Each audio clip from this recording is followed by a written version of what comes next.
este equipo. En la nube no sé, porque no sé si hay capacidad de eso. Y después hay que ver cómo se sube, porque nos habían dicho que en el aula virtual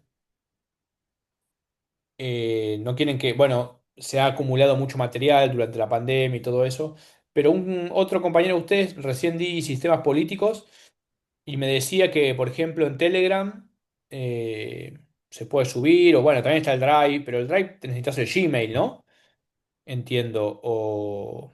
También está YouTube, que se puede publicar como oculto y publicas el Ah, link. también en YouTube. Teníamos es verdad, en YouTube lo hemos publicado. Voy a ver si recupero esas claves, porque después se dejó de usar. Teníamos una tanto para partidos como para sistemas, ¿sí? Sí, en Telegram me decía esta persona, este chico, un compañero de ustedes, em, que se puede, no sé, evidentemente se puede subir, no sé cómo es. Pues Telegram es como WhatsApp, entiendo, pero que se pone el link, No lo conozco, no sé. no sé. Bueno, voy de alguna forma, y si no lo subo al aula virtual, no creo que pase nada. Voy a probar. Capaz que le escribo a los de aula virtual, sí, sí, pero la idea es que queden. Igual está el teórico de mañana también, avisale, ¿eh? Sí, sí, sí. Lo que pasa es que como Digo, él digo, usa otra clase en esa hora, entonces no puede hoy. ¿cuándo? ¿Hoy o mañana? Mañana. Te digo ¿Por mañana qué que no empieza viene a... hoy? ¿Cómo? ¿Por qué no viene ahora? Bueno, sí. No, digo, sí, la idea, no, a mí no me molesta grabarla, al contrario, la pueden escuchar en otro momento, pero por eso damos también las dos opciones, siempre obviamente el de cátedra de horarios, ¿no? Para que, bueno, haya una... Pero está bien, sí. También la virtualidad lo que tiene es que te permite grabar. De hecho, ya estamos grabando. Así que ahí está también Cami. Bueno, esperamos un pelín más y...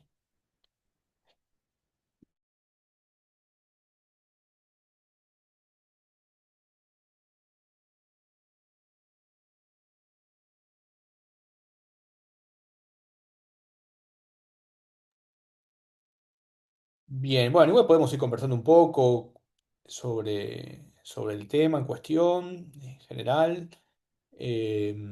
Tuvieron ya teórico con Constanza también.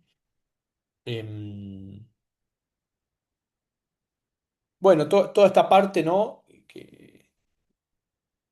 Introductoria en el sentido, bueno, ya nos metemos con análisis más específicos, pero seguimos obviamente hablando de partidos. Vamos a ver a Pane Bianco. Es un autor muy importante, ¿no? De este tema. De este tema, como siempre digo. em, Siempre tratar, y bueno, los que Cami ahora está de adscripta en sistemas políticos, así que ya me escucha medio decir todo el tiempo lo mismo, pero ustedes saben que yo trato, si bien cada materia es diferente, cuando se puede hacer un diálogo entre los que ya cursaron sistemas y entre los que van a cursar, en fin, digo, depende en qué momento estén, pero más o menos son materias que se cruzan y obviamente dialogan, ¿no? Pero siempre también hacer esa reflexión con las dos, porque finalmente los partidos políticos, los sistemas de partidos, los sistemas electorales están dentro del sistema político democrático y dentro del régimen democrático y dentro de un sistema político que abarca, que abarca todo eso, pero al mismo tiempo, como siempre digo, son dimensiones de análisis que tratamos de individualizar, que tratamos de particularizar, para luego, en todo caso, relacionar, ¿no? Digo, me parece que siempre la idea de relación para nosotros tiene que estar muy presente. Porque cuando hablamos de democracia hablamos de partidos, y si hablamos de partidos hablamos de sistemas electorales, y si hablamos de presidencialismo ya estamos hablando de un tipo de forma o de funcionamiento de poder, ¿no? También traemos la cuestión del poder, que no nos vamos a meter en detalle, digamos, ¿no? Ahora, pero este ejercicio de comparar y al mismo tiempo de individualizar, ¿no? En el caso de Panembianco, yo decía que es un autor recontra clásico de la ciencia política, vinculado a modelos de partidos, es su libro, que es de donde ustedes están leyendo, y pertenece a esa tradición de la politología italiana, ¿no? Sartori, Pasquino, Panebianco. eh, Bueno, uno podría remontarlo, ¿no? A la teoría política romana y con ello a Maquiavelo y pasando por Gramsci, tantos autores de cabezas políticas, ¿no? A esto me refiero, autores, los italianos tienen esa idea de la cabeza política que claramente viene de Roma ¿no? Está siempre bueno un poquito hacer de historia y de esa discusión por la esfera pública, por la red pública, ¿no? Digo, es potente, es una tradición potente en la filosofía política, en la teoría política, en la ciencia política también. Quizás un poco menos en la filosofía, ¿no? Pero a secas. Y Panebianco es un autor entonces que es muy importante para una mirada de los partidos políticos, algo que habíamos visto en la primera clase. Habíamos visto Duverger, ¿no? Maurice Duverger, el autor francés importante también, que escribe ese partido sobre los partidos políticos en 1951, cuando termina la guerra, rearma un mapa, ¿no? Sobre cómo pensar entonces los partidos políticos luego, obviamente, ¿no? De una guerra, luego de las dictaduras, de los totalitarismos, en fin.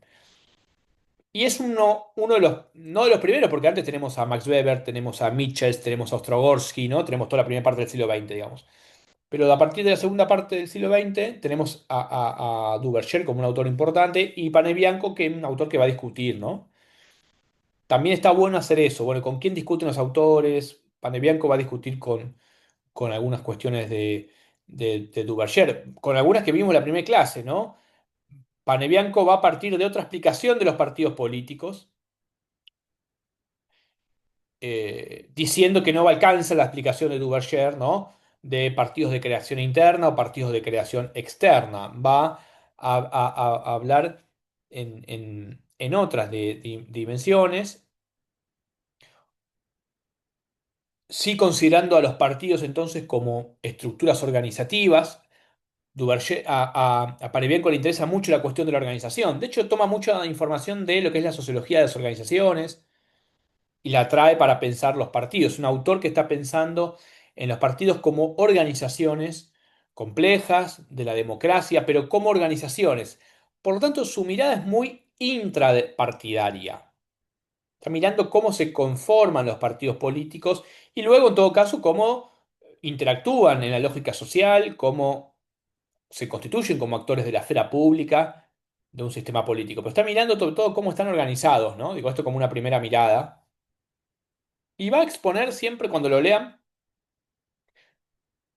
una tipología ideal, ¿no? A lo Max Weber, va a construir tipos ideales.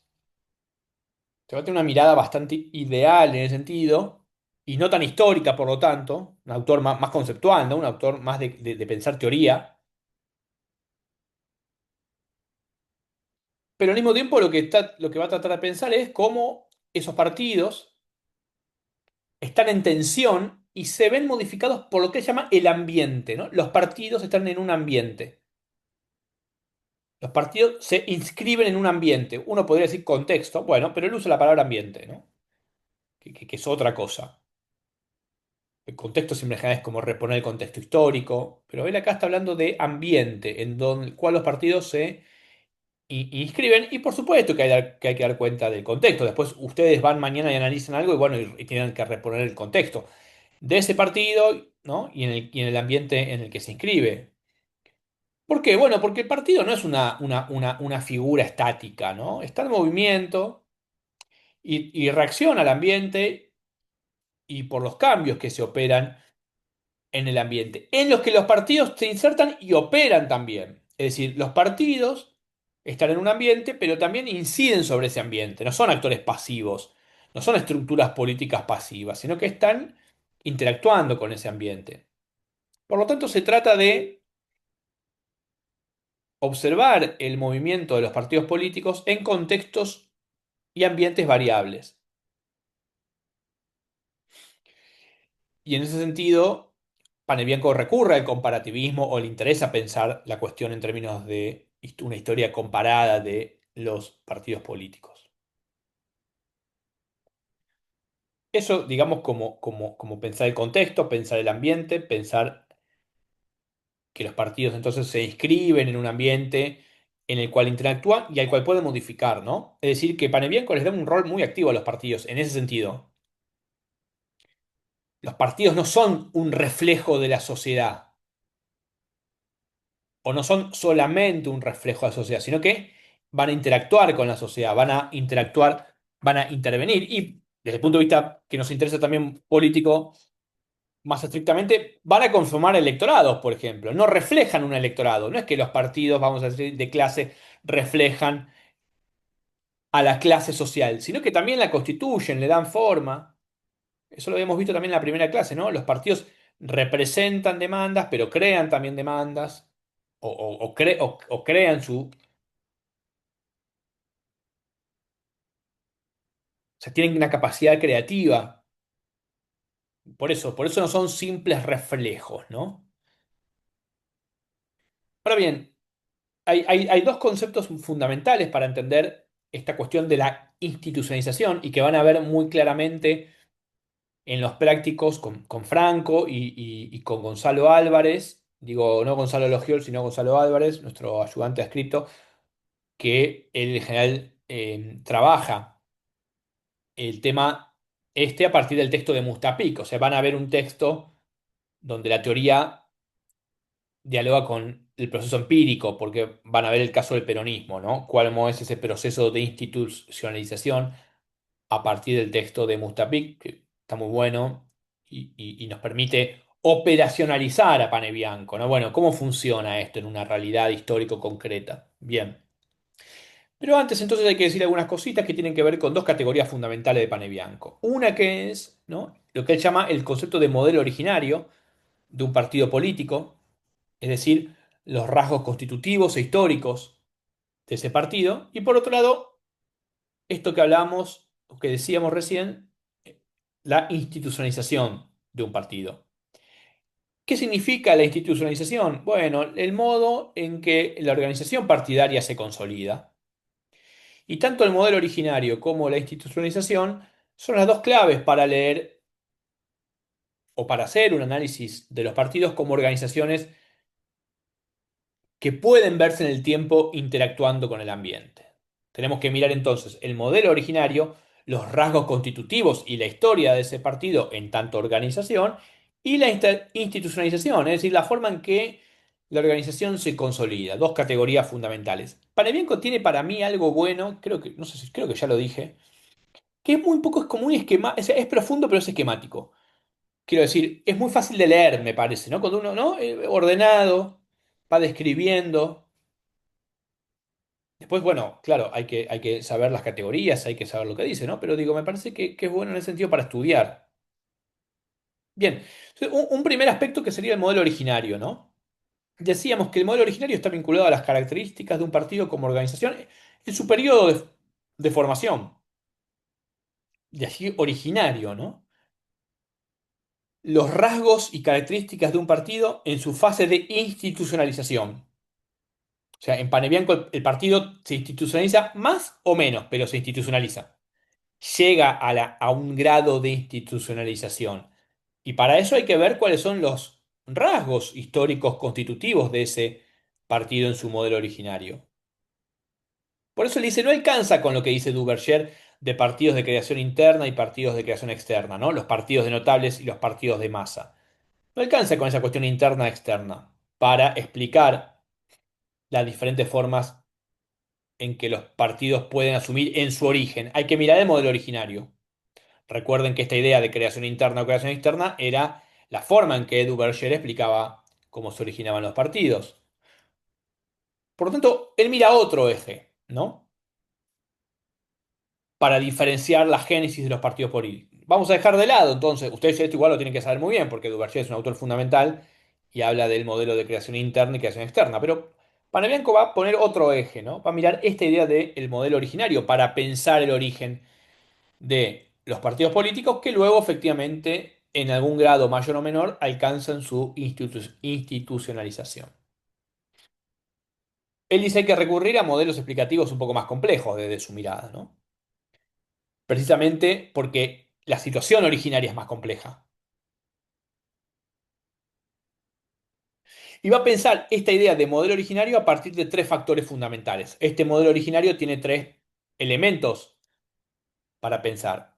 Bueno, el primer factor tiene que ver efectivamente en cómo se organiza, en el modo en que se organiza la construcción de esa organización, que puede ser tanto lo que él llama por penetración territorial o por difusión territorial. Sí les digo ahí que en Pane Bianco hay muchas palabras, no, hay mucha categoría. muy esquemático todo, pero hay que saberse un poco el proceso de esas categorías. Entonces, penetración territorial o difusión territorial.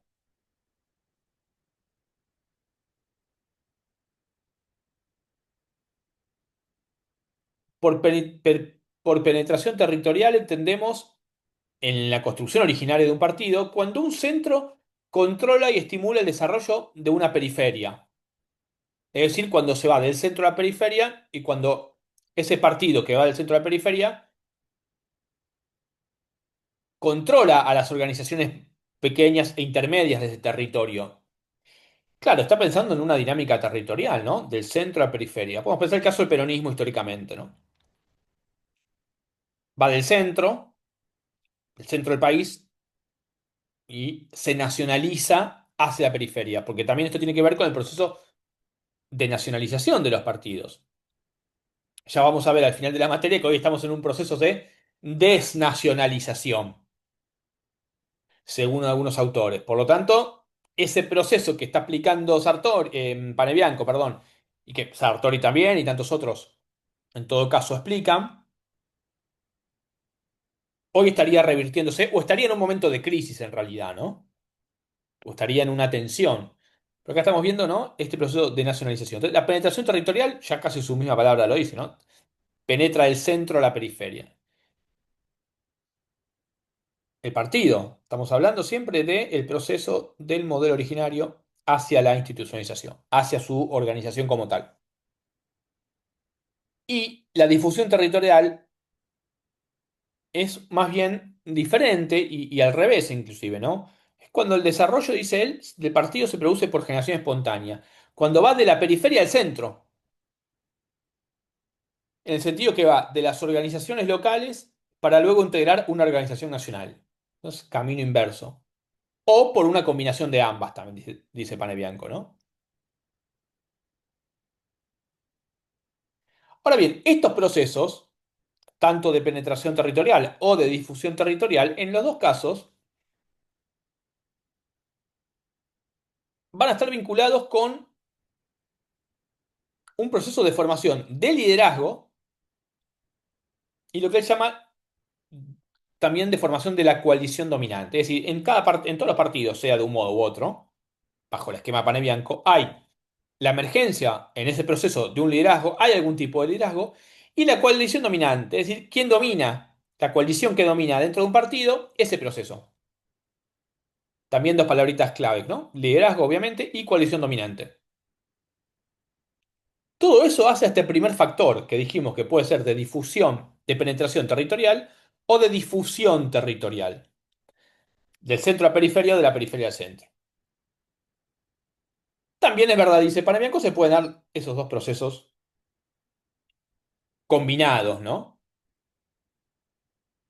Va a haber un segundo factor, dice Panebianco. El segundo factor para pensar siempre en esta idea de modelos ideales o de tipos ideales, el origen de los partidos políticos, es la presencia o ausencia. Es decir, él lo que está diciendo es, hay que ir a mirar si esto se da o no. Si el partido fue por penetración territorial o difusión territorial. Y este segundo factor también es importante por la presencia o ausencia de una institución externa que patrocina el nacimiento del partido. Es decir, eso tiene que ver con la fuente de legitimación de los líderes políticos de ese partido y por el tipo de lealtades que se constituyen o que se articulan en uno y otro caso. Entonces va a haber partidos de legitimación interna o legitimación externa. ¿Qué es un partido que tiene en su origen el patrocinio de una institución externa? Por ejemplo, la Iglesia en los partidos demócratas cristianos de Europa. O el sindicato. O un sindicato, por ejemplo, el laborismo inglés. Son partidos que, ¿no? Tienen instituciones externas que las patrocinan y que muchas veces están obviamente en su origen.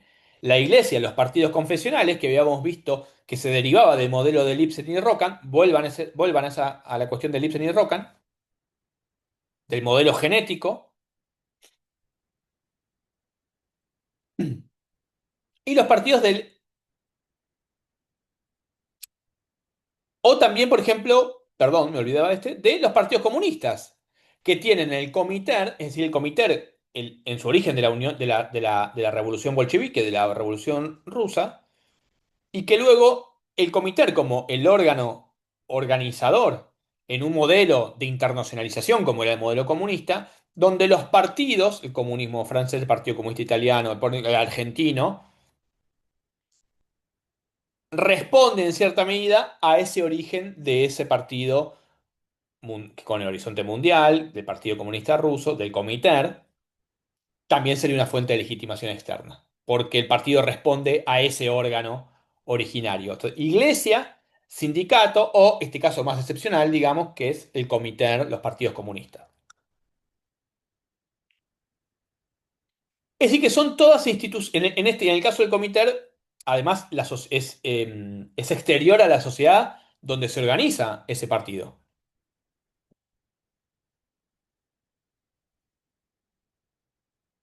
¿Sí? O sea, hay que mirar, dice Pane Bianco, si tienen entonces la presencia o ausencia de una institución externa que patrocine el nacimiento de un partido. Por ejemplo, el Partido Socialista Alemán no tiene ninguna institución externa que lo patrocine. El propio partido, en su modelo originario, se constituye como tal. Obviamente que, es decir, no tiene un patrocinio externo. En todo caso, el partido patrocina a otros actores, como los sindicatos, ¿no? Pero acá estamos mirando los partidos. Entonces estamos viendo cómo la iglesia, por ejemplo, o los trade unions, es decir, el sindicalismo inglés produjo el partido. El partido es una derivación, Partido Laborista, el Labour Party inglés, vamos a decir, existe porque hubo una institución que le dio una creación, digamos. Muy interesante eso. El peronismo acá copió ese modelo en su momento. Peronismo en su nacimiento copió el modelo laborista, donde justamente veían en los sindicatos, por eso el sindicato tiene una relación tan particular respecto a lo que sería el movimiento o el partido peronista, como instituciones patrocinadoras. Entonces, patrocinio externo o no de un partido político. Ese sería el segundo factor para pensar la constitución originaria, ¿no? Hay que ir armando como el esquema. Y el tercer factor viene de una cuestión que también nos interesa mucho o nos gusta mucho, que tiene que ver con el carácter carismático o no de la formación de un partido, que en general está asociado a los liderazgos, que, como dijimos, a partir del factor uno siempre hay algún tipo de liderazgo en un partido. Siempre un partido en su modelo originario está atravesado por algún tipo de liderazgo.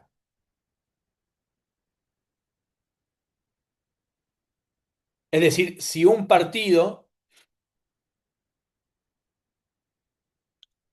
el partido, dice Panebianco, es un vehículo o no lo es de la afirmación de un liderazgo carismático. Es decir, el partido está sostenido fundamentalmente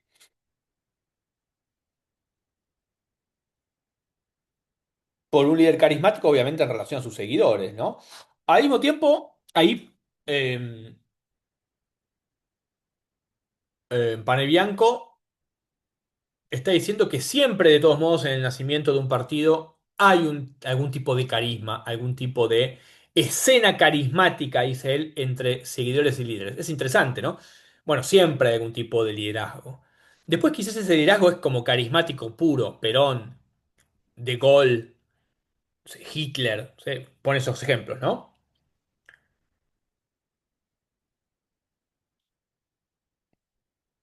Pero en todo nacimiento hay una escena carismática entre líderes y seguidores. Por lo tanto, uno debería decir que en todo partido hay un rasgo de liderazgo carismático. El tema es si el partido es el vehículo para el carisma, como en el caso de Gaulle en Francia o de Perón en Argentina, o más bien está la otra situación, dice él, que es lo que él llama carisma de situación.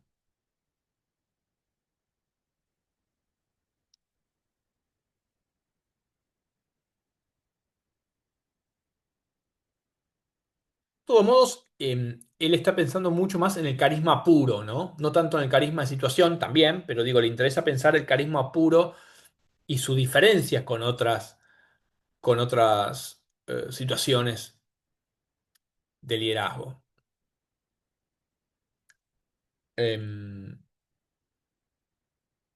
Siempre hay carisma en el origen, aunque para matizarlo, dice Panebianco, hay que ver qué tipo de liderazgo es y cómo se construye. Por ejemplo, el nazismo no sobrevivió sin Hitler, por un montón de cuestiones históricas, pero el nacionalsocialismo era un partido, o el fascismo en Italia con Mussolini, no iban a poder sobrevivir sin ese líder. Si ese líder muere, desaparece, lo que fuera, el partido desaparece.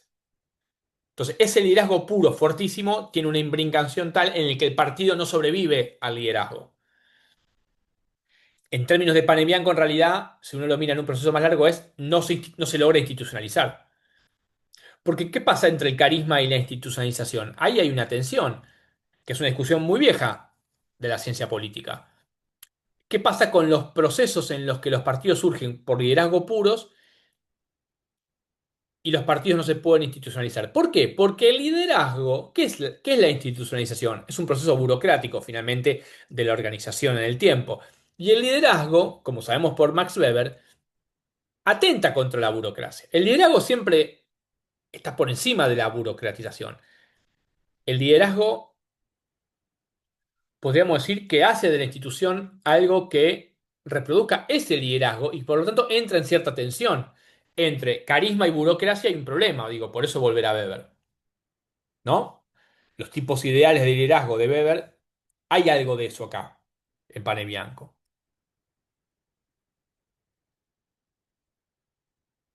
El Partido Laborista o el Partido Socialdemócrata también tenían líderes en su origen, pero no eran como como De Gaulle en Francia o como el nazismo en la formación del partido. Es decir, han tenido líderes importantes, pero el partido no dependió de esos liderazgos luego para sobrevivir, porque entró en un proceso de cierta institucionalización y burocratización que permitió que el partido exista más allá de ese líder. En ese caso, los partidos triunfan en cierta medida, porque se logran institucionalizarse. Pero también está esta idea del carisma de situación. Por ejemplo, Churchill, por ejemplo, Roosevelt, ¿no? Churchill, primer ministro inglés, Segunda Guerra Mundial, Roosevelt también, no casualmente los dos estuvieron antes, pero también durante la Segunda Guerra.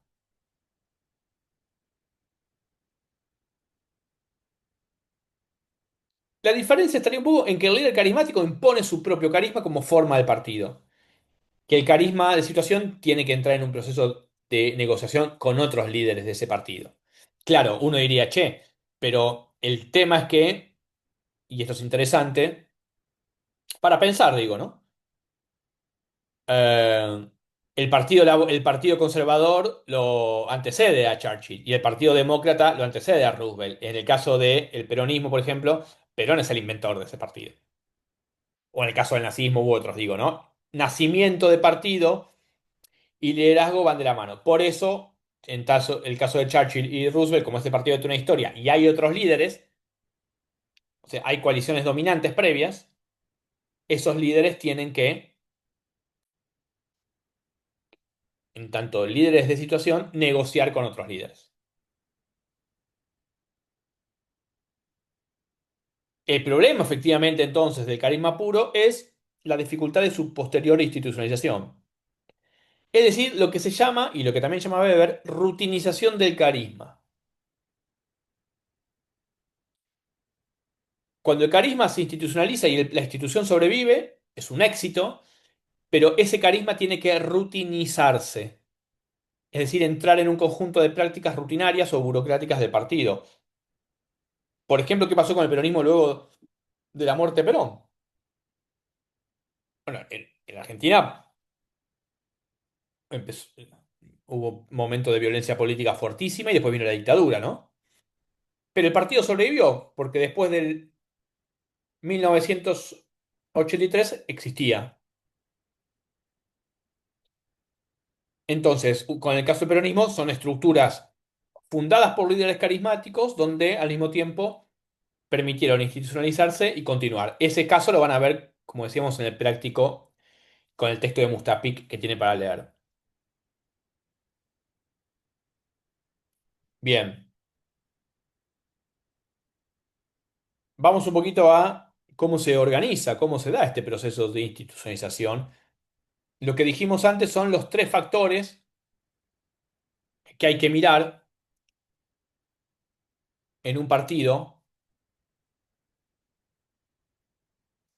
en su nacimiento. Son rasgos que están o están en menor medida, o están algunos o están en otros. Pero vean que estamos hablando siempre en su ambiente, etcétera, etcétera, pero su constitución interna. Estoy mirando el partido como organización, dice Panebianco, y cómo se va desenvolviendo o cómo se desenvuelve.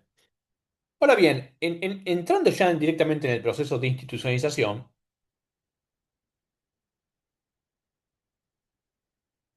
donde dijimos que intervienen siempre algún tipo de liderazgo,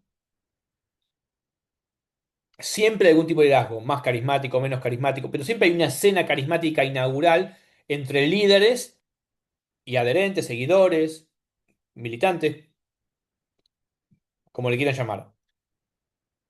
En ese primer momento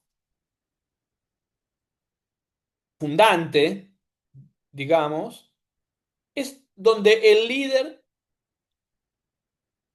o los liderazgos, porque pueden ser uno o varios liderazgos, hay que mirar el modelo, proyectan los valores y las ideologías que van a guiar y formar los objetivos de partido. En los primeros pasos, en los primeros procesos, es donde se proyectan los valores y las ideologías. Y acá Panebianco va a dar una definición que se las quiero leer porque es importante. La institucionalización es el proceso mediante el cual la organización incorpora los valores y fines de los fundadores del partido.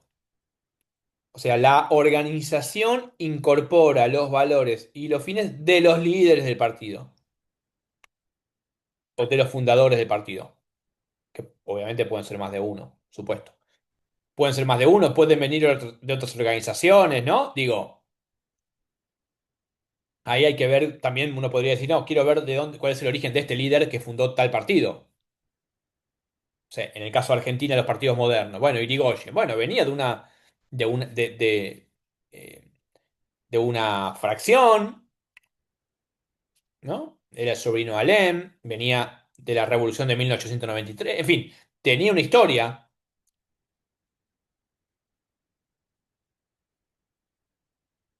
Digo, sí que sí quisiésemos mirar eso, ¿no? Esa definición, ahí búsquenla después, pero es el proceso mediante el cual la organización incorpora los valores y fines de los fundadores del partido. Puede ser la justicia social, la libertad política, lo que ustedes quieran, eh, el socialismo.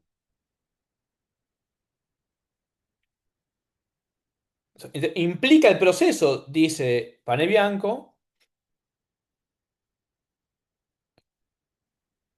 proceso de organización precisamente, el paso de la organización para la realización de ciertos fines. Y allí entonces tenemos la institución, digamos, ¿no? El paso de organización a institución.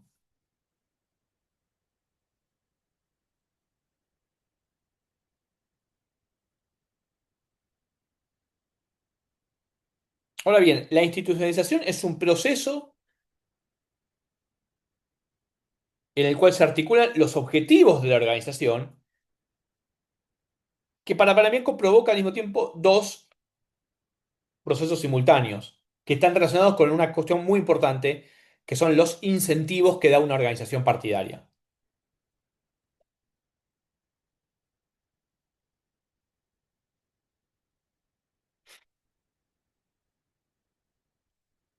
Toda organización produce incentivos.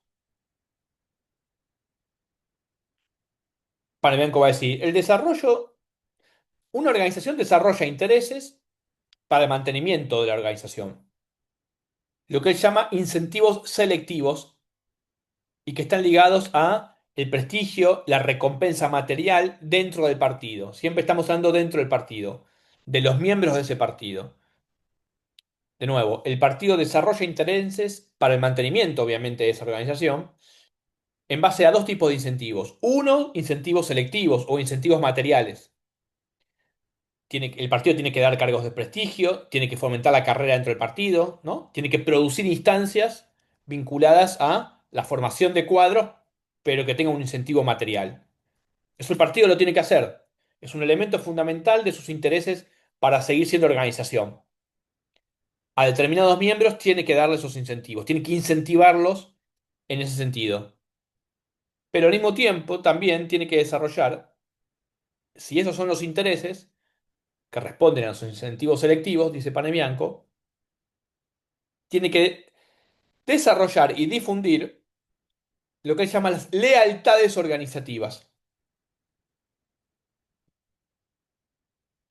que están vinculados a los incentivos colectivos, no selectivos, sino colectivos, y que tienen que ver con la construcción de la identidad del partido. ¿No? El primer momento, los incentivos selectivos tienen que ver con el reclutamiento de cuadros de dirigentes, de formación de elite, la elite del partido, los cuadros dirigentes. Diríamos que es más un movimiento como hacia adentro del partido. Desarrollo de intereses. Pero al mismo tiempo el partido tiene que desarrollar y difundir, es decir, desarrollar hacia adentro y difundir hacia afuera, lo que él llama las lealtades organizativas, que son los incentivos colectivos o, o simbólicos, si ustedes quieren, ligados a la identidad. Todo partido tiene que desarrollar y difundir. La organización debe distribuir incentivos selectivos también a algunos de sus miembros, que es como decíamos, los ligados a los selectivos. Para poder sobrevivir una organización, tiene que poder desarrollar los dos tipos de incentivos. Materiales, colectivos, simbólicos, ligados a la conformación de la identidad y de las ideologías, podríamos decir, de los valores. El partido tiene que darle eso a quién, sobre todo, a su electorado, a sus militantes, a sus seguidores. Tiene que darle una identidad ideológica para que esos actores se identifiquen. Pero al mismo tiempo tiene que dar incentivos selectivos relacionados con los cuadros, con las élites que van a dominar, digamos así, que las tiene que reclutar además, ¿no? Entonces, son dos es un proceso que tiene esas dos vertientes necesariamente para que la organización prospere en el tiempo. Entonces, los incentivos colectivos, los que son simbólicos, los que no son materiales, se tienen que distribuir a los miembros de la organización, pero al electorado. Ese electorado fiel que está esperando que le den una identidad, que se pueda identificar con la justicia social, con el horizonte socialista, con la democratización de la riqueza, con la libertad, con la igualdad, con lo que ustedes quieran, con los valores, con la identidad de un partido. Es decir, que ese proceso está vinculado a la construcción de una identidad colectiva.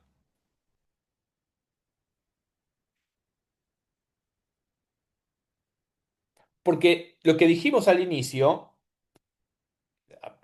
de esta parte, eso tiene que ver con las lealtades organizativas, ¿no? La palabrita lealtad es una palabra muy fuerte. Son tus seguidores, los que están identificados con, ¿no? Con el partido. Vamos a decir, los militantes, los que eh, están vinculados a ese proceso simbólico de construcción de una identidad colectiva. Pero para sobrevivir los partidos tienen que tener los dos, ¿no? Porque tienen que al mismo tiempo brindar incentivos de tipo selectivo. Entonces, tengamos claro, selectivo, material, material porque hay que reclutar, hay que formar cuadros, hay que elegir quiénes van a ser esa elite que quizás en el tiempo luego conduzcan ese partido, ¿no? Es un proceso de formación interna, gente que trabaja para el partido además. Pero a esos también hay que darle incentivos colectivos. Ahora bien, los incentivos colectivos, sobre todo, tienen también esa dimensión vinculada al electorado, a la construcción de la identidad colectiva. Porque lo que dice Panebianco es que todo partido para sobrevivir necesariamente tiene que institucionalizarse. Todo partido precisa institucionalizarse para sobrevivir como organización, que es por donde empezamos hablando. Los partidos son organizaciones que tienen un modelo originario. Es decir, los partidos tienen una historia, están en un ambiente, interactúan en un contexto. Son como capas, ¿no? Que va viendo Panebianco de cómo se va desenvolviendo esa organización, de cómo se va desarrollando. Ahora bien, si bien todo partido como organización necesita para sobrevivir en el tiempo institucionalizarse, va a haber institucionalizaciones más fuertes o más débiles.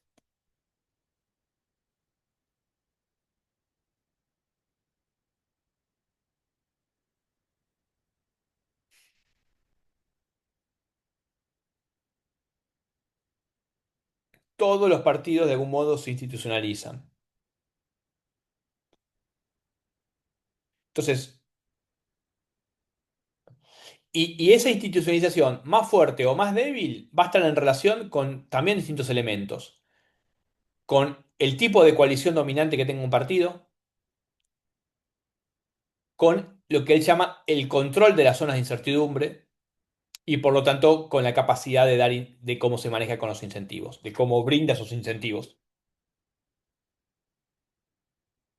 Un tipo de institucionalización más débil o más fuerte va a estar en relación con esos tres aspectos. Un tipo de coalición dominante, un tipo de control de zona de incertidumbre, que después vamos a ver eso, y al mismo tiempo cómo distribuye los incentivos.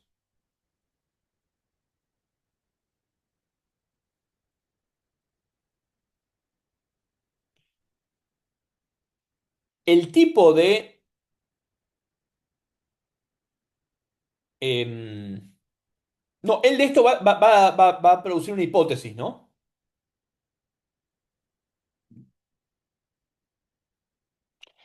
¿Por qué? Porque los partidos, si ustedes quieren hacer, por ejemplo, un análisis comparado, quizás quieran eh, comparar el derrotero de dos partidos en la democracia argentina, en algún momento histórico,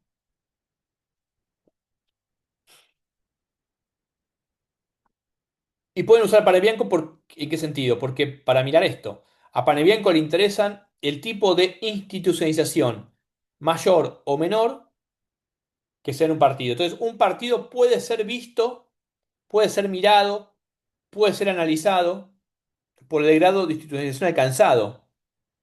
Y por eso es posible medirlos sin compararlos unos con otros. Porque va de un mínimo a un máximo de institucionalización. Pero también eso está en relación con una mayor autonomía o dependencia del medio ambiente, del ambiente donde ese partido se inscribe. Entonces, en Panebianco hay una gradación, es gradual. Un partido puede estar más o menos institucionalizado y va a desarrollar determinadas características, y un partido va a estar, va a ser más o menos, más autónomo o más dependiente de el ambiente, y también va a ser un problema de graduación, va a ser más o menos autónomo respecto del ambiente. Ahora bien, a mayor autonomía del partido con el ambiente, hay un grado mayor de institucionalización y viceversa. ¿Por qué? Porque el partido que está más institucionalizado tiene mayor capacidad de dominar el ambiente. Diríamos que es un partido más fuerte también, para usar otro lenguaje,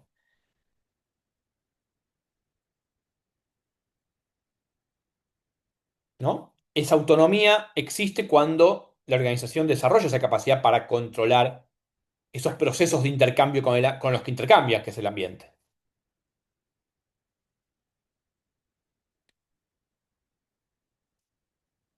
Y es más dependiente cuando los recursos indispensables para su funcionamiento son controlados desde el exterior por otras organizaciones. Por ejemplo, y ahí volvemos al caso de los trade unions, los sindicatos en el Reino Unido, porque el partido depende para su reproducción, para su subsistencia, de una organización externa. Entonces, si nosotros sabemos que el proceso de institucionalización del laborismo se logró, pero que al mismo tiempo tiene una dependencia del ambiente mayor que otros partidos, también vamos a poder entender su funcionamiento. Porque, por ejemplo, depende de sus recursos del sindicato. Por lo tanto, tiene una menor autonomía. Después hay que ver, es muy teórico, ¿no? En el sentido de construcción de un esquema típico ideal en Pane Bianco. Pues habría que ir a ver el caso, digamos, ¿no?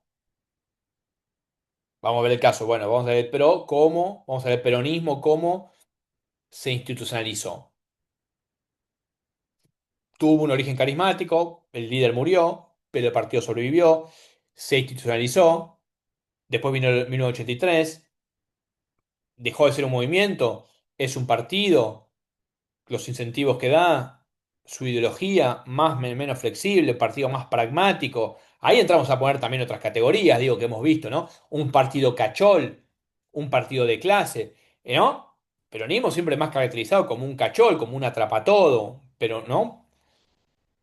O un partido más electoral, que no le interesa tanto la dimensión identitaria e ideológica. Bueno, ojo, diría Pane Bianco, porque siempre hay una dimensión de producción de incentivos colectivos. Siempre hay que darle identidad. Capaz que no se juega todo ahí, ¿no? En fin, quizás los partidos de izquierda son más, en Argentina, han sido mucho más productores de incentivos, o el incentivo colectivo es muy fuerte, ¿no? La identidad, la ideología, la lealtad organizativa, ¿no? Menos pragmático, diríamos, en un lenguaje, ¿no? Pero también tienen menos capacidad de financiamiento y por lo tanto su relación con el ambiente es una relación de mayor dependencia. Bueno, ahí entra, ¿no? Ahí entra a jugar, digamos, la historia cuando nos ponemos a analizar. Pero institucionalización siempre es autonomía del ambiente, mayor o menor. O sea, a mayor institucionalización, mayor autonomía. Por eso hay diferencias de grado.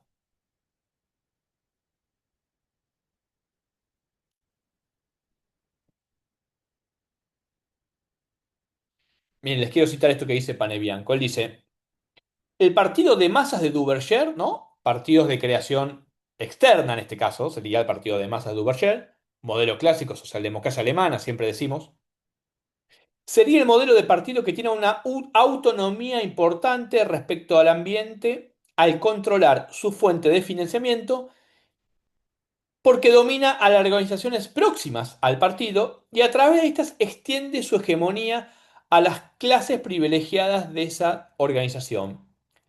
Lo que se llama ahora estoy citando de memoria, pero que es la classe gardée, creo que dice Duverger, la clase privilegiada. Voy a leer de vuelta. El partido de masas de Duverger sería el modelo de partido que tiene una autonomía importante respecto al ambiente, porque controla su fuente de financiamiento y domina a las organizaciones próximas al partido, y a través de estas extiende su hegemonía a las clases privilegiadas de esa organización. Lo contrario a eso es un partido que depende del exterior y es autónomamente débil. Varias cositas de esta definición que me parece interesante. Controla el financiamiento y por lo tanto domina a las organizaciones próximas al partido. ¿A qué se está refiriendo con organizaciones próximas al partido? O sea, el partido domina a las organizaciones próximas, no es dominado por ellas. Bueno, podemos pensar los sindicatos. Pensemos que el partido de masas, que estos autores siempre tienen en mente, por otro lado, en general son partidos de clase, como por ejemplo el Partido Socialdemócrata Alemán u otros de tipo marxista. partidos donde el financiamiento venía en gran parte de, en este caso, de sus afiliados, y tenían muchos afiliados. Pero también podemos pensar como organizaciones próximas los clubes sociales, las revistas, todos aquellos asociaciones que en los partidos de masa son muy importantes desde el punto de vista territorial y que el partido domina. Porque dice, y a través de estas extiende su hegemonía a las clases privilegiadas a esa organización. Bueno, a la clase obrera, fundamentalmente, pero también quizás a ciertos sectores de la pequeña burguesía intelectual que en los partidos socialistas siempre conformaban, inclusive a la capa intelectual y también eventualmente dirigente. ¿Ustedes leyeron a Gramsci alguna vez? Pues siempre me hago esta pregunta, pero me parece que no lo leen mucho en la carrera, ¿no? Bueno, la verdad que estaría bueno meter alguna cosa de Gramsci acá sobre partidos políticos porque tiene, y es un autor marxista, y es un autor marxista heterodoxo, ¿no? Y es muy interesante, la verdad que vamos a ver si ponemos algo. Pero esta idea de extender la hegemonía a las clases privilegiadas de esa organización es una idea un poco gramsciana, ¿no? Es decir, que el partido extiende su hegemonía, es decir, su sentido, su ideología, a otros grupos que domina. Que domina es decir, que están bajo su órbita, pero a los que tiene que trasladarle, a los que tiene que brindarle incentivos colectivos, diríamos en términos de Pane Bianco, incentivos asociados a la identidad, a la ideología. En el caso de los partidos de clase, marxista o de izquierda o socialista, muy fuerte eso. Esos partidos logran una autonomía importante del ambiente, sobre todo porque no dependen tampoco de financiamiento externo. No dependen del sindicato de izquierda, del sindicato socialista. El partido domina el sindicato. Por eso domina las organizaciones próximas. Pero también es una cultura muy fuerte, decíamos, de clubes en esa época, ¿no? Ahora eso ya se ha perdido bastante. De revistas, de publicaciones, de colegios inclusive. Se disputaba, como dirían también Lipset y Rockham, también se discutía lo laico, lo religioso, ¿no? Incluso la ciencia y la religión, lo podríamos poner en términos en el 1900, ¿no? Digo, estaban esas discusiones fuertísimas. ¿Dónde está la verdad? Para decirlo, ¿no? En el lenguaje de esa época. ¿Cómo hay que educar a la gente, a los hijos? ¿Cómo hay que educarlo? ¿Bajo un régimen laico, más secularizado o bajo un régimen más religioso? Esas discusiones son muy importantes. ¿Por qué? Bueno, yo decía Gramsci, porque las masas son religiosas, dice Gramsci, porque el pueblo es religioso.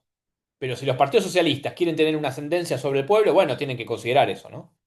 Entonces digo, sobre todo en un país más atrasado desde el punto de vista capitalista como en Italia en la época de Gramsci, ¿no? Estamos hablando de 1920, 1925, 1915. Bien. Lo contrario es un partido que depende, ¿no? Que es menos autónomo, que depende más del exterior.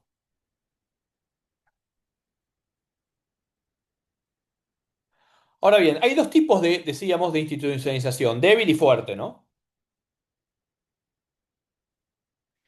Y tienen rasgos también bastante esquemáticos, ¿no? Para mirar, pero es interesante siempre porque Panebianco construye esta teoría o este modelo ideal. La institucionalización fuerte tiene que ver con en un partido, siempre obviamente estamos hablando, con una coalición dominante. Perdón, empecemos por la institucionalización débil. Dijimos que hay dos tipos ideales, la institucionalización débil y la fuerte. La débil tiene que ver con una coalición dominante poco cohesionada, con la existencia de facciones y con una dispersión del control sobre las zonas de incertidumbre, con la ausencia de un centro que monopolice la distribución de los incentivos. Las zonas de incertidumbre son aquellas zonas que existen en un partido desde el financiamiento. hasta la comunicación, ya lo van a ver eso,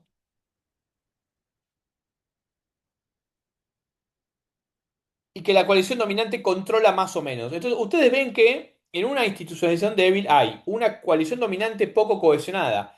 Por lo tanto, hay más facciones, dice Panebianco. Es decir, hay distintos grupos donde el poder está más disputado, digamos, ¿no? Donde hay menos centralización, menos cohesión dentro del partido y donde hay más dispersión, entonces, respecto al poder de la zona de incertidumbre. Por lo tanto, esa cohesión para manejar el partido, vamos a decir así, está más débil. Hay más facciones disputando las áreas de influencia de ese partido. Y obviamente lo contrario es un partido fuerte, perdón, una institucionalización fuerte del partido, ¿no? Está bien, uno después puede decir es un partido fuerte, pero no es lo mismo terminológicamente. Es una institucionalización fuerte o débil. Una coalición dominante cohesionada. Dentro del partido no hay facciones, hay tendencias, dice Panebianco, que controlan las zonas de incertidumbre y por lo tanto esa coalición dominante cohesionada dentro del partido es la que controla las zonas de incertidumbre. Por lo tanto, hay menos dispersión, hay un poder más concentrado. Es más claro quién domina el partido. Entonces, el grado de institucionalización de un partido va a incidir sobre la coalición dominante y sobre el grado de cohesión interna que tiene ese partido. En un partido institucionalizado, además, la participación política es más profesional, está más profesionalizado, dice Panebianco. Y en un partido menos institucionalizado, con una institucionalización más débil, la participación es de tipo más civil, dice él, ¿no? Entonces, los partidos más institucionales son partidos más profesionalizados.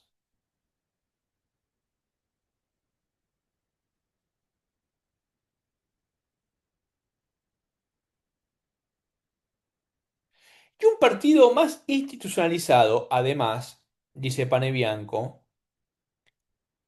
tiene más autonomía respecto a lo que él llama las desigualdades sociales, es decir, de la sociedad. Un partido más autonomizado, perdón, más institucionalizado, tiene más autonomía de lo social. Es decir, puede tomar más distancia de lo social. Está más alejado y por lo tanto puede incidir sobre las desigualdades sociales de un modo más fuerte. Y un partido, ¿no? De la sociedad civil, de la sociedad. Y un partido menos institucionalizado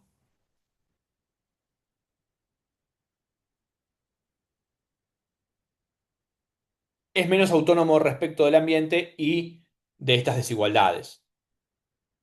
Entonces, un partido más institucionalizado, más fuerte, es más autónomo respecto de las desigualdades sociales. Puede tomar más distancias, puede incidir sobre ellas, inclusive sobre lo que pasa en un ambiente social determinado.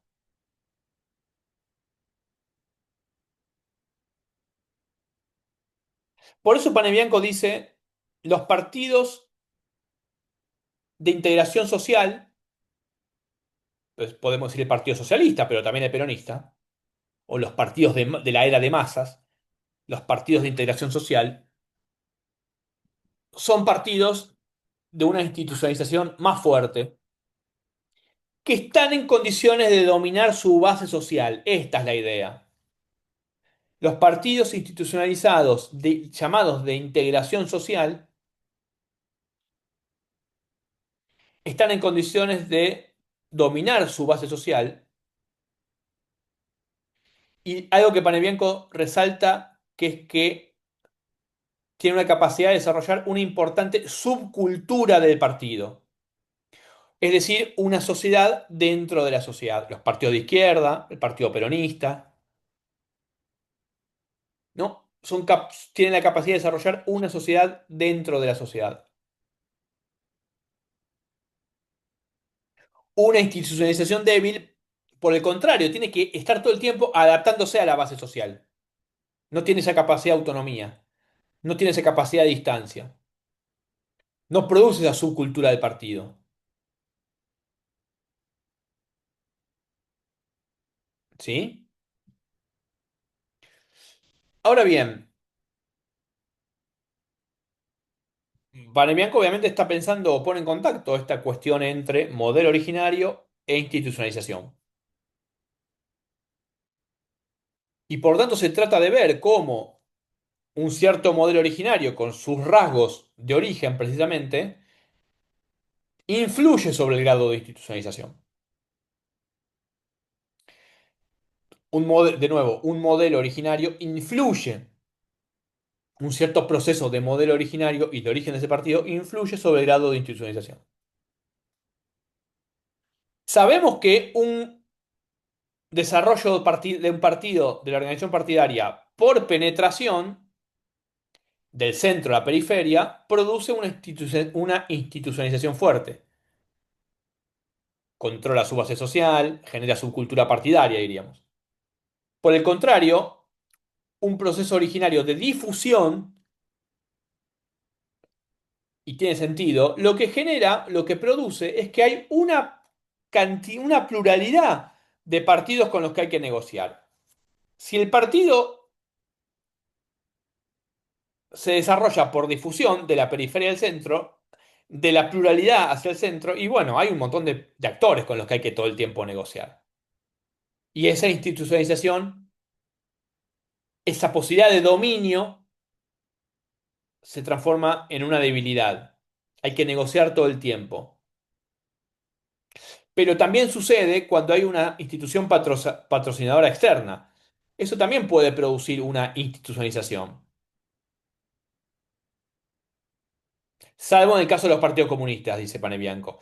Pero tanto el modelo de la Iglesia como tanto el modelo de los sindicatos como instituciones patrocinadoras externas producen un proceso más débil de institucionalización.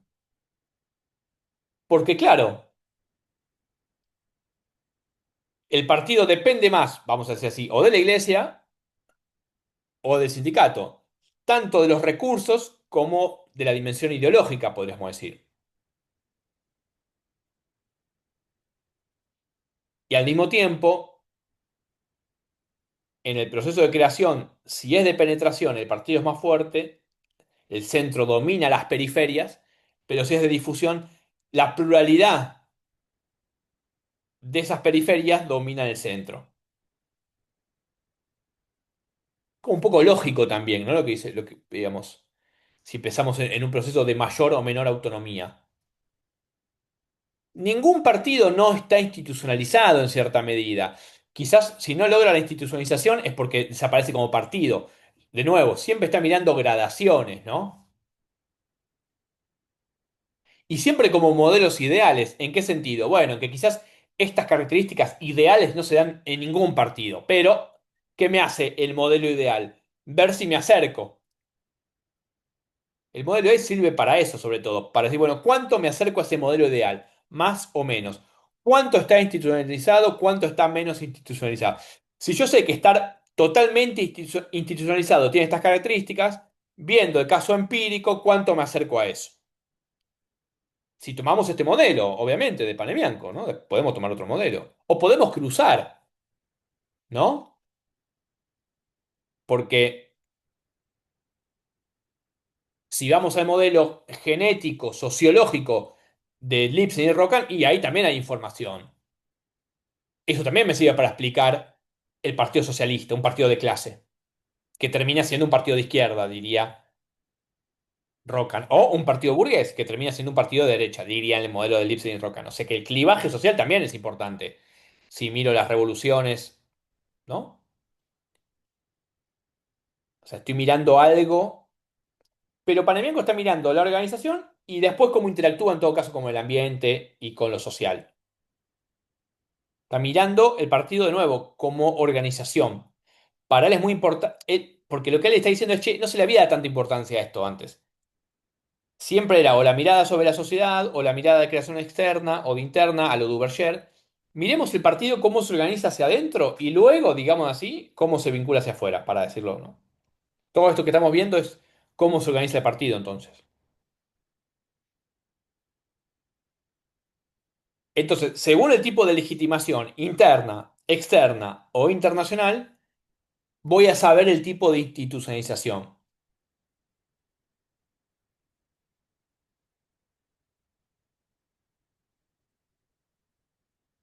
Em, bien.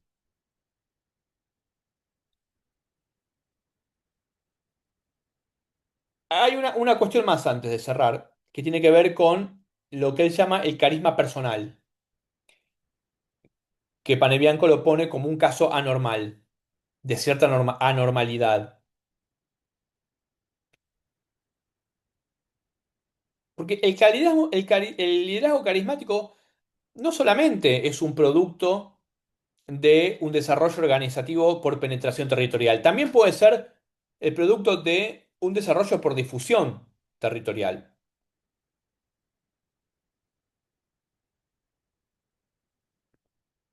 Es interesante lo del el caso del carisma personal, porque Panamenco dice que históricamente, en general, es un tipo de liderazgo que preexiste a las organizaciones, que existe previamente a las organizaciones,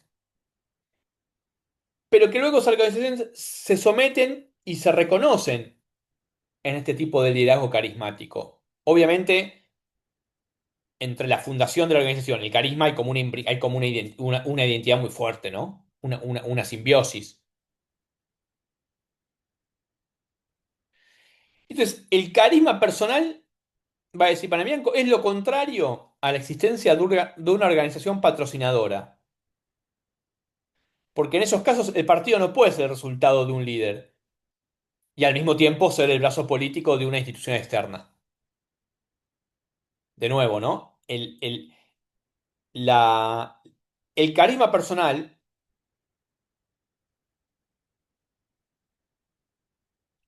que en general surge, existe antes de las organizaciones,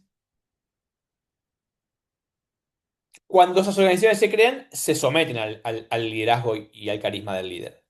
Entonces son organizaciones, los partidos políticos carismáticos son organizaciones marcadas a fuego por ese liderazgo carismático que incluso existía previamente. Cosa que en general no se puede dar si la legitimación viene de una institución externa, porque como una organización va a depender de una legitimación externa y al mismo tiempo de un carisma interno.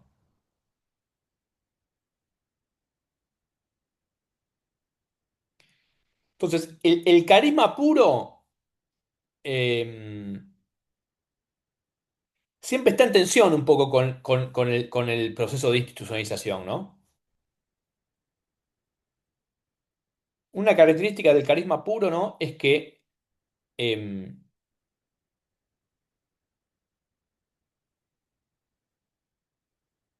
del puro, no del contextual, ¿no? O del.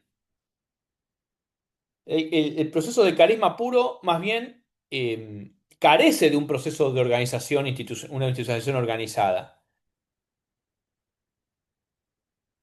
como hemos venido viendo. Es decir, el carisma puede ser. ¿A qué viene esto? Que el carisma puede ser una forma diferente de fundación de organizaciones. Lo que pasa es que le cuesta mucho institucionalizarse. Pero, como es un caso normal, dice Pane Bianco, eso no le impide que haya una coalición dominante unida. ¿Por qué? Porque esa unión viene dada por el liderazgo que ejerce el líder. Entonces, es un caso normal, ¿no? Por eso lo pone como el final, Pane Bianco. Porque en general, como tendencia histórica, los procesos, las organizaciones fundadas por liderazgos carismáticos puros, tan fuertes, bueno, el peronismo es un caso exitoso, digamos, ¿no? Pero en general tienden a desaparecer. Cuando el modelo es puro, puro de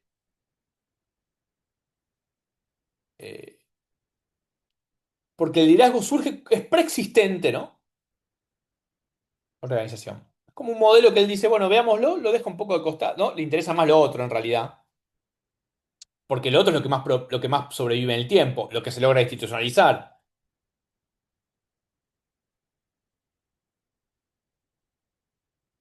Hay, finalmente hay una debilidad mayor en este tipo de partidos políticos.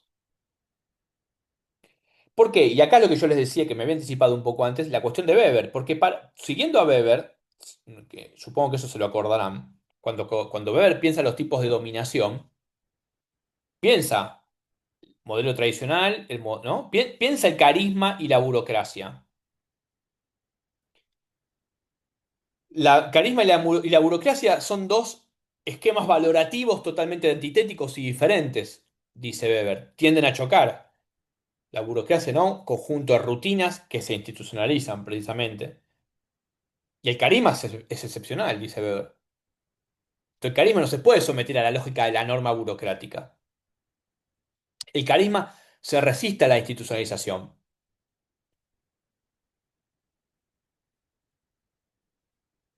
porque el líder no tiene interés en reforzar la organización más allá de su control. Esa es la cuestión. Por eso dice Panebianco, la institucionalización de un partido carismático es muy rara. Es un caso normal. ¿Por qué? Porque es muy difícil que un tipo de organización de ese estilo sobreviva a su fundador.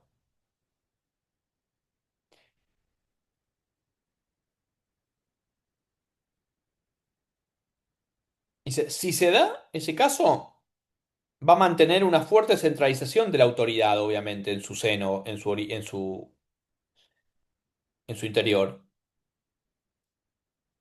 Y en todo caso, puede ser esa la premisa para una institucionalización fuerte. Si se da.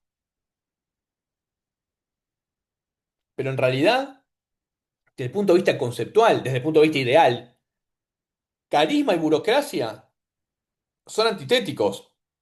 Porque el proceso de institucionalización es un proceso de burocratización, al que los líderes finalmente se someten, porque siempre hay líderes, siempre hay coalición dominante.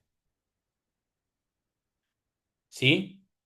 Entonces, es como el caso normal que deja un poco para el final él, porque como él está mirando de nuevo el proceso de institucionalización, a largo plazo, las organizaciones fundadas por líderes carismáticos que preexisten a la organización por ese propio carisma son muy difíciles de mantener en el tiempo.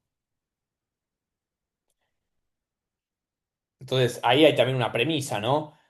Hay un conjunto, la institucionalización puede ser más, bueno, puede ser una institucionalización débil, uno diría, ¿no? Podría ahí decir, para mí en general, esas instituciones tienden a desaparecer, pero también podríamos pensar, no sé, digo, eso ya es más como una reflexión mía, que hay partidos que han subsistido a la muerte de su líder carismático y que, bueno, presentan quizás una institucionalización intermedia. Eh, Bueno, este es un poco el esquema, bastante esquemático, digamos, pero que tiene, ¿no? Bastantes capas, como les digo, bastantes definiciones que ustedes ahí tienen que conocer, que saber, ¿sí? Penetración territorial, difusión territorial, el modelo originario, este proceso del modelo originario que se da en distintas posibilidades o que se da a partir de tres factores, excluyentes en muchos casos. Ver la institucionalización como un proceso, ¿no? Eh, la cuestión de la autonomía, la cuestión de la dependencia, la cuestión de la autonomía con la base social o la cuestión de la dependencia de la base social. Y también, obviamente, eso está relacionado con los tipos de partidos, dijimos, ¿no? Los partidos de integración social, ¿no? Generalmente tienen una institucionalización fuerte. La cuestión de los incentivos, eso es fundamental. La distribución de incentivos es clave, ¿no? Porque sin distribución de incentivos colectivos, selectivos, ¿qué supone eso? ¿No? Pensar modelos, quizás algunos modelos de partidos, ejemplos de partidos donde... Ahora, en mayor o menor medida, todos los partidos producen algún tipo de lealtad, algún tipo de incentivo. El tema es en qué grado, mayor o menor, y eso me va a dar un tipo de partido. Claro, también uno dice, bueno, en la era de los partidos cachol, ¿no? O de los partidos menos ideológicos, ¿qué pasa con el tema de los incentivos? ¿No? Bueno, quizás disminuye. Me da un tipo de partido o me da un tipo de grado de Una institucionalización débil no significa una no institucionalización, es una institución débil. Digo, eso es importante. Por lo tanto, si yo parto de la premisa de la institucionalización que existe, en todo caso, los elementos de esa institucionalización se desarrollan de un modo diferente a una fuerte. Perdón que la palabra institucionalización es muy diferente, muy difícil de pronunciar tan rápidamente. Bueno, con esto creo que estamos. Este texto, léanlo porque van a ver el caso aplicado. Y aparte está bueno porque va a estar Gonzalo Álvarez, que está haciendo su tesis de grado, ya está por terminar, sobre el caso del PRO. Entonces digo, también va a estar el caso del peronismo, que es el más estudiado, y él está haciendo el caso del PRO. Así que digo, también está bueno ver cómo se trabaja o cómo se puede trabajar, ¿no? En, en este caso. De nuevo, Panebianco propone un modelo, digo, ¿no? Lo vemos, es uno de los modelos entre otros, piensa esta idea de la... tiene sentido también, porque lo que él ve dice, che, si los partidos duran en el tiempo, es porque se institucionalizan de algún modo, porque hay algún tipo de regla, porque hay un tipo de práctica, porque hay una serie de actores internos. Después uno va a decir, bueno, che, quiero ver el peronismo en su etapa kirchnerista, a ver cómo funcionó eso. Bueno, un buen ejercicio también. Coalición dominantes, liderazgos, incentivos, control de la base social, en fin, puede aplicar el modelo Pane Bianco. Así que bueno, traten de leer el texto, como siempre les digo. La clase después de algún modo la voy a subir. Me parece que está bueno que quede, pero seguramente mañana o estos días, eh, de algún modo la vamos a subir. O les mando algún link, o queda, si puede ser, en el aula virtual. Y esos obviamente se los aviso para que sepan que están, por el que no pudo estar, en fin. Y vayan leyendo en función de lo otro que vimos, obviamente. Vayan tratando de hacer una relación de los textos, de los autores, de sus diferencias. ¿Sí? Bueno, gente, nosotros nos vemos en 2 semanas. La semana que viene tienen con Consti y ya la próxima conmigo es presencial. Así que nos estamos viendo en 2 semanitas, igual estamos en contacto. Bueno, empezó una consulta. Dijo la próxima clase presencial con ustedes. ¿No es la semana del parcial? Sí, tenés razón, pero yo voy a estar. Ah, ok, listo. Sí, sí, sí, sí, sí. Alguien le tiene que tomar. Sí, ese día es verdad, es cierto eso, es la de parcial. Pero bueno, nos vemos. Sí, ok. Bueno, acá el compañero se acercan los parciales, así que métanle, con la lectura. Bueno, nos estamos viendo entonces. Hasta Chao, luego. Un gracias. gusto. Chau, Nos chau, chau, vemos. Cami, chau, chau, chau. Chao, profe, gracias. Chau, chicos, gracias.